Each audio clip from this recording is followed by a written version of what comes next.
Olá pessoal, bem-vindo ao curso de Mixagem e Masterização.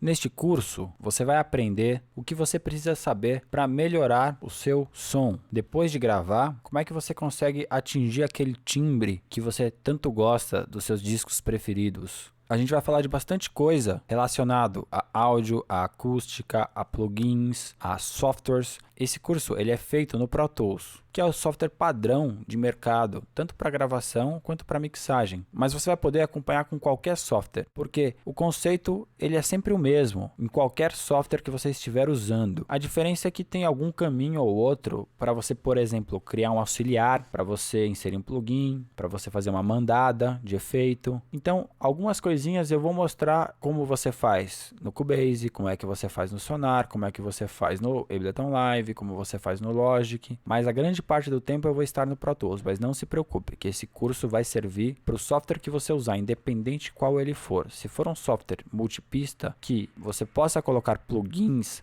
VST, que hoje em dia a grande maioria deles te permite, você vai poder acompanhar esse curso. Antes de começar a inserir plugins nas pistas, equalizar, comprimir, eu vou primeiro conceituar mixagem e masterização. Existem várias distorções do conceito, tanto de mixagem quanto de masterização. É importante você saber quais são os objetivos de uma mixagem. A primeira coisa é soar como você imaginou, como você idealizou essa mixagem, em vários dispositivos diferentes da mesma forma, ou pelo menos de uma forma coesa. Você não pode ter uma mixagem que soa de uma forma totalmente diferente num fone e de uma outra forma numa caixa de som. Imagina só, você está escutando no carro e o baixo distorce. Aí você escuta no fone e você não escuta o baixo. Muita gente acha que isso é cargo da masterização, mas não. É na mixagem que você vai fazer soar bem em todos os dispositivos possíveis e imaginários. Fones, laptops, caixas pequenas, caixas grandes, subwoofer, casas de show e aí por diante. Chegar na estética de uma referência. É importante sempre estabelecer uma referência. Por quê?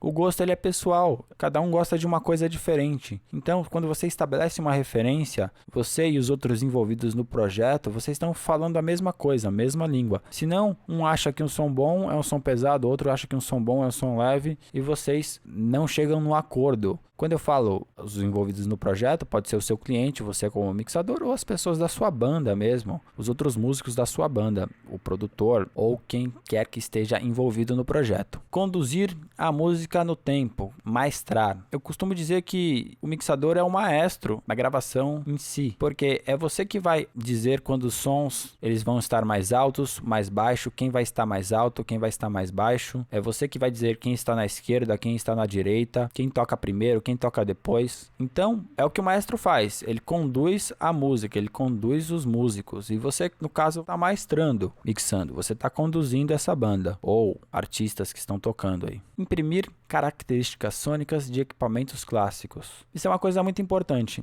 Os anos de ouro do áudio foram entre 60 e 80. O pico alto nos anos 70. E o que a gente conhece hoje como um som bom, os microfones que a gente considera como microfones top, clássicos, equalizadores, compressores que a gente está acostumado a escutar nas grandes gravações, eles foram feitos nessa época, eles foram muito usados nessa época e eles ainda existem. É lógico que próximo do valor dos equipamentos digitais, esses mesmos equipamentos analógicos, eles custam uma fortuna. E quando a gente está buscando um som clássico, a gente está buscando o som desses caras, desses equipamentos antigos. Então, para você imprimir uma característica sônica de um equipamento clássico, ou você tem esse equipamento clássico, ou você tem um plugin que possa simular esse equipamento clássico. A gente vai falar bastante sobre isso. Esse é um dos pontos chaves de você chegar numa referência, você chegar numa estética, você chegar numa plástica que possa agradar você e os seus clientes em relação a timbre. Ajudar a música a passar sensações. Na verdade, quando você está mixando, você está gerando tensão, você está gerando contorno de informação, você está gerando uma série de sensações para o ouvinte que elas podem ajudar ou não a contar uma história. Então, é é importante você entender o conceito da letra, o conceito da música, para mixar de acordo. Então, se tem uma parte da música que ela tem que ser mais calma, o feeling, o sentimento dela é mais calmo, não adianta você deixar todos os instrumentos acontecerem ao mesmo tempo, todos os instrumentos muito altos. Então, é importante você também ajudar a música a passar a sensação que o autor imaginou. Por isso que é importante você estar sempre em contato com os músicos, entender o conceito da banda, do artista, da música. Quanto mais você entrar no clima do artista, melhor. E se você estiver mixando para você mesmo, você provavelmente já está nesse clima. O que é uma boa mixagem? É muito difícil falar o que é uma boa mixagem. Bom ou ruim é muito pessoal. Eu posso falar para você que as guitarras do Metallica são boas e você achar que elas são horríveis. E aí por diante. Então, o bom e ruim é pessoal. É muito subjetivo em música, em áudio. Então, uma boa mixagem é a que o equilíbrio e o timbre chegam próximo aos de uma referência antes estabelecida.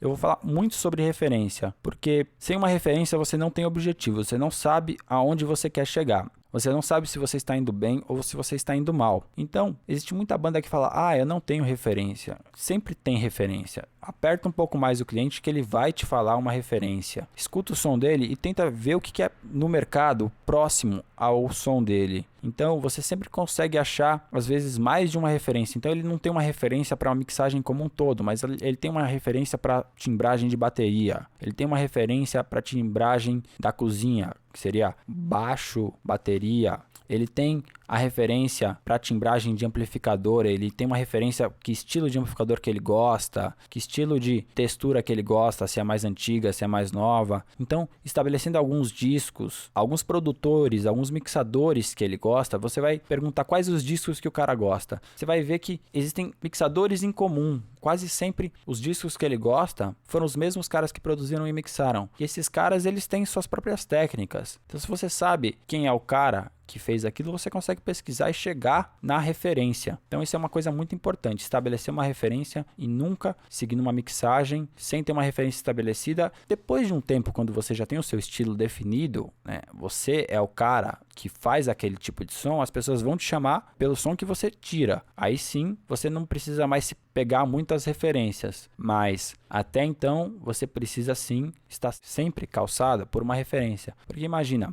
você começa a mixar, daí o seu cliente começa a pedir para você mexer em algumas coisas que não estão indo de acordo com a referência. E daí você começa a aceitar as opiniões dele a ponto de levar o projeto, o timbre, a textura da mixagem para um outro lado que não é a referência que ele estabeleceu. Chegou no fim, não vai ficar o que ele gostou, porque você sabe como mixador como chegar na referência, ele não, entendeu? Então você vai poder falar, olha você não quer o som daquela referência? Então deixa eu fazer do jeito que eu tô falando, porque eu sei como chegar nessa referência. E aí você consegue convencer ele de que se você fizer do jeito que ele tá falando, você não vai conseguir entregar de acordo com o que ele quer. Então é uma garantia para que o cliente não queira, durante o projeto, dar muita opinião se ele não tem um conhecimento técnico de como chegar num timbre. Porque uma coisa é você fazer aquilo soar bem no palco, outra coisa é você fazer soar bem num disco, num CD, numa mixagem, em 2 caixas. É uma coisa totalmente diferente. Se você escuta um instrumento solado, um violão que deveria estar numa banda, e você sola, com certeza ele vai soar estranho, mas em conjunto ele vai soar bem. Isso quando ele é bem mixado. Poucas vezes você vai deixar o instrumento da forma como ele foi gravado, da forma como você escuta ele normalmente. Uma boa mixagem é aquela que deixa o cliente contente. Não adianta nada você querer colocar todas as suas ideias, a sua forma de pensar em relação a timbre e o cliente não está satisfeito, né? Então, tem muitas vezes que você vai contra a sua crença, o que você acha que é bom, para deixar o cliente satisfeito. Daí você tem 2 opções. Você pode não assinar a mixagem, fazer o que ele realmente quer, ou pode não pegar o projeto. Então é importante você entender que no final quem tem que ficar contente é o cliente. Se você mixa para você, você mesmo é o cliente, então seja feliz. Uma outra coisa também, você tem um padrão, né, de estilo. Se você escutar um jazz, você sabe que um jazz não tem muito bumbo. Ele não tem uma bateria muito presente. Já um rock, ele tem uma bateria mais presente. Ele tem um bumbo mais na cara. Então, seguir um pouquinho o estilo ajuda, né? Você pesquisar o estilo antes de começar a mixar ajuda. Se você não conhece o estilo, escuta muito disco do estilo antes de começar a mixar para conseguir levar esse trabalho adiante.